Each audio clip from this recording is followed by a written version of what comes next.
There's something called high politics and low politics. It was a term coined during the Cold War of the last century, where high politics was everything regarding the security of the state, international diplomacy, military policy, security. Those were the really important issues that dealt with the longevity of the state, whether or not the state would survive even into the next decade. Low politics was basically everything else, from gender identity to who's allowed to get married to who. That is all low politics, and people are quickly realizing it.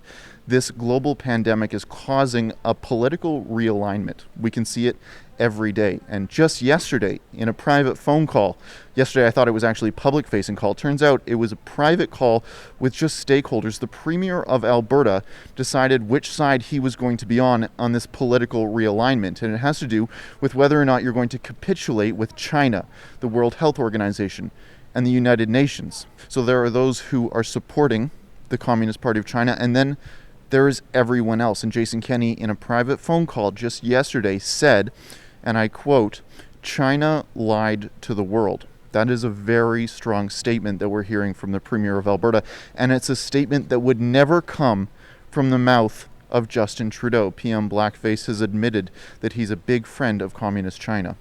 There's a level of admiration I actually have for China,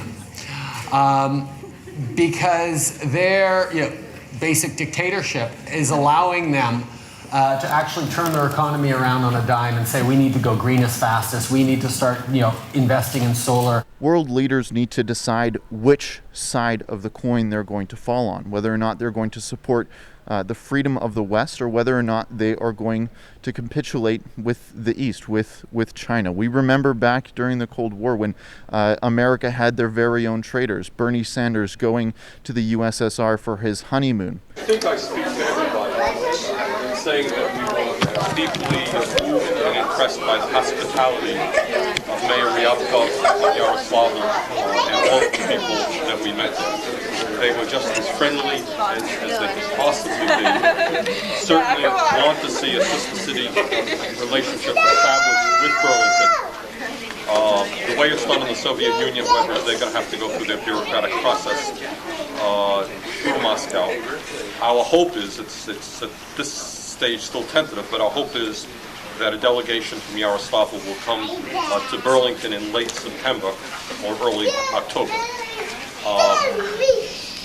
On occasions, we all went out together. America had its own traitors during the Cold War, and it's turning out to be the same way here. We have world leaders like Justin Trudeau who are in the pockets of Communist China. We have leadership in the Ontario Liberal Party from just a few years ago, where they were accused of being a Chinese spy. This has been an issue long before the global pandemic. We've seen Chinese aggression long before everyone was concerned about where they'd be able to get face masks so that they could keep their families alive.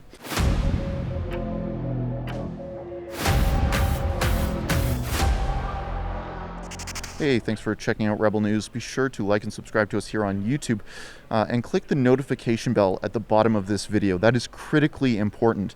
YouTube is directing traffic to lamestream media sources, and it's important that you're able to hear the news when it's posted.